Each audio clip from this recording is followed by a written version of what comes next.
Assalamualaikum warahmatullahi wabarakatuh.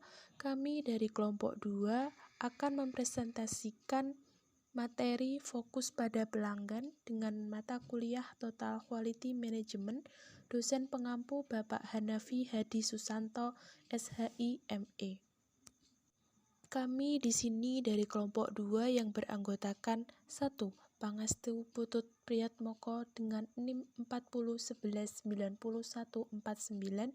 Yang kedua, Putri Vidya Ningrum dengan NIM 40119152.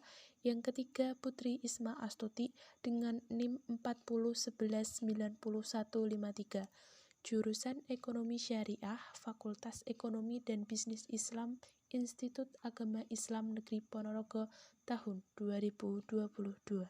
Nah, langsung saja untuk poin yang pertama, di sini kami menjelaskan tentang konsep pelanggan.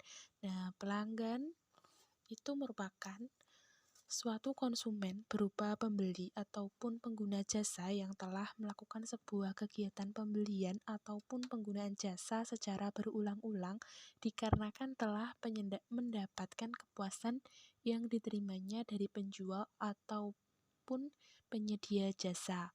Nah, secara umum terdapat 3 jenis pelanggan. Yang pertama ada pelanggan eksternal, pelanggan internal, yang ketiga yaitu pelanggan antara. Nah, dari pelanggan eksternal ini merupakan pelanggan yang menggunakan produk atau jasa dari suatu perusahaan. Bisa dikatakan pelanggan eksternal karena merupakan pelanggan terakhir. Nah, contoh dari pelanggan eksternal ini misalkan konsumen terakhir, yaitu seperti ibu rumah tangga yang membeli secara rutin kebutuhan rumah tangga bulanan. Jenis yang kedua yaitu pelanggan internal. Nah, pelanggan internal yaitu pelanggan yang asalnya dari lingkup dalam bisnis yang membeli produk atau jasa yang nantinya akan dijual kembali. Biasanya jenis pelanggan ini seperti agen atau organisasi yang mendistribusikan produk dan mempunyai kesepakatan kerjasama untuk memperoleh keuntungan. Nah, contoh dari pelanggan internal ini yaitu seperti pelanggan, kemudian ada distributor, kemudian ada agen resmi atau produsen suatu barang dengan mengolah atau memberi nilai tambah ekonomi terhadap barang yang dibeli tadi untuk dijual kembali. Contohnya yaitu produsen kain, mempunyai pelanggan internal yaitu para pengusaha konveksi baju jadi. Kemudian yang ketiga itu ada pelanggan antara, yaitu pelanggan yang bertindak sebagai perantara produk, biasanya bisa individu atau kelompok. Nah, pelanggan perantara ini yaitu setiap orang berperan sebagai perantara produk, bukan sebagai pemakai. Komponen distributor seperti agen-agen koran yang memasarkan koran atau toko-toko buku merupakan contoh dari pelanggan perantara. Selanjutnya adalah hubungan antara pemasok dan pelanggan. Pemasok adalah rangkaian dari proses bisnis dan informasi yang menyediakan produk atau jasa dari supplier ke manufaktur dan mendistributorkan ke konsumen. Sedangkan pelanggan, menurut Nasution, adalah seorang yang membeli suatu produk tertentu, baik berupa barang ataupun jasa. Selanjutnya adalah proses memahami pelanggan, yaitu ada 5 poin. Yang pertama adalah meningkatkan empati terhadap pelanggan. Yang kedua adalah menyediakan informasi kepada pelanggan. Yang ketiga adalah memberikan pilihan. Yang keempat adalah menunjukkan apresiasi kepada pelanggan. Dan yang kelima adalah melibatkan pelanggan dalam setiap kegiatan. Jadi dalam perusahaan pada setiap kegiatan atau ada setiap event atau acara, ada baiknya dari pihak perusahaan itu selalu melibatkan pelanggan supaya pelanggan itu merasa adalah bagian atau merasa difungsikan terhadap perusahaan tersebut. Untuk poin D, yaitu mekanisme memahami harapan pelanggan. Pemahaman terhadap ekspektasi adalah persyaratan untuk meningkatkan kualitas dan mencapai kepuasan total pelanggan. Ada 3 poin. Yang pertama adalah pemahaman tingkat 1. merupakan tingkat pemahaman terendah dari pemasok terhadap ekspektasi pelanggan yang dicirikan oleh mode reaktif.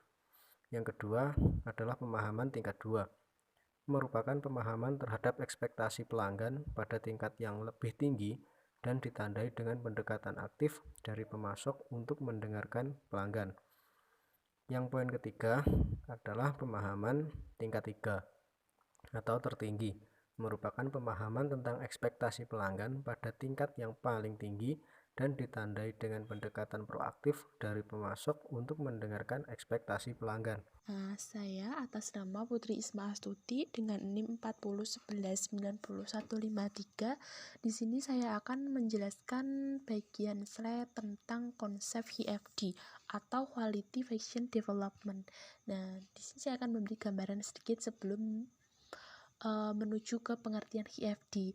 Nah, konsumen akan merasa puas ketika mereka mendapatkan sesuatu yang diinginkan atau yang diharapkan. Untuk mengetahui apa yang diinginkan atau yang diharapkan oleh konsumen merupakan hal yang kompleks dan memerlukan analisa yang kuat.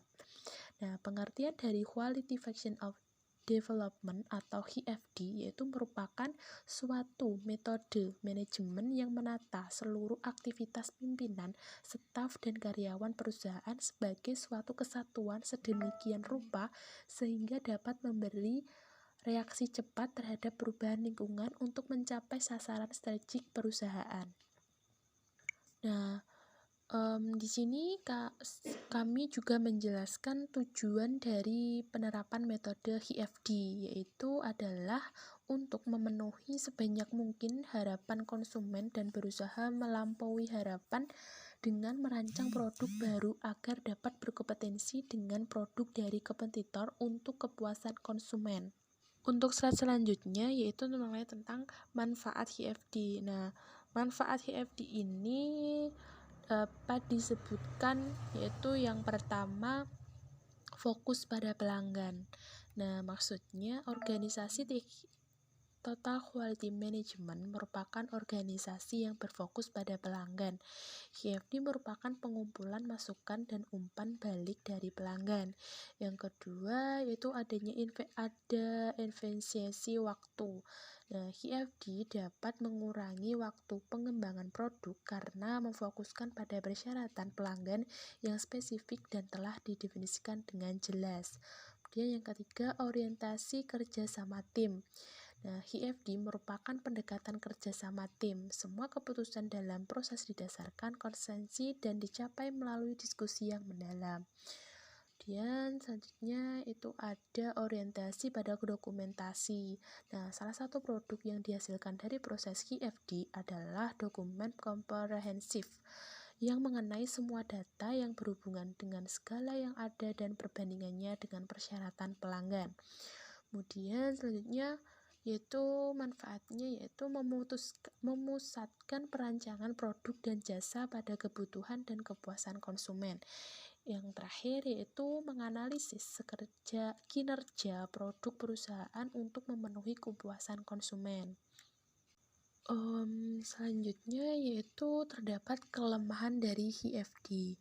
Nah, di sini dijelaskan yaitu kelemahannya yaitu yang pertama memerlukan keahlian beragam yaitu input pada HFD memerlukan analisa pasar.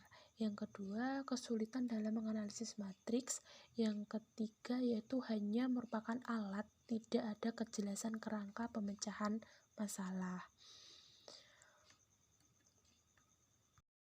Nah, untuk yang terakhir yaitu penutup. Sekian dan terima kasih kami ucapkan dari kelompok 2. Kami di sini mohon maaf bila ada kekurangan, salah kata dari penyampaian materi fokus pada pelanggan. Bila ada yang kurang jelas, bisa didiskusikan pada media yang telah disiapkan. Sekian presentasi dari kami. Wassalamualaikum warahmatullahi wabarakatuh.